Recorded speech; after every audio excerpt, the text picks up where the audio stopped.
পুরুষ মানুষ আসলে অসুখ বিসুখে খুব কমই মারা যায়। বেশিরভাগ সময় শেষ হয়ে যায় টেনশন, চিন্তায়, দায়িত্বের বোঝার ভারে। বাইরে থেকে তাকে শক্ত, হাসি খুশি, স্বাভাবিক মনে হতে পারে, কিন্তু ভিতরে ভিতরে সে কতটা ভাঙছে কেউই তা ঠিকমতো বোঝে না।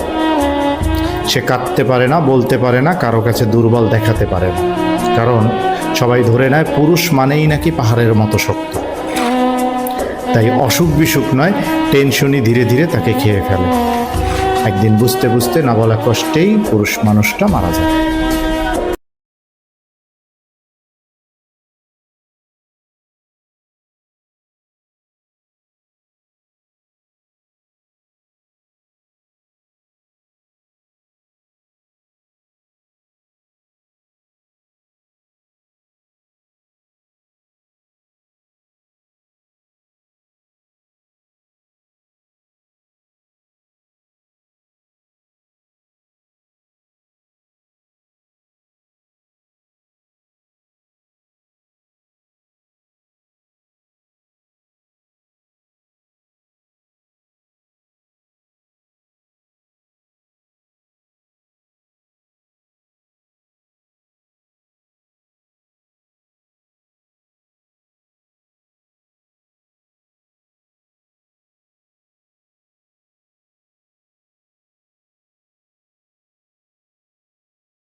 পুরুষ মানুষ আসলে অসুখ বিসুখে খুব কমই মারা যায়।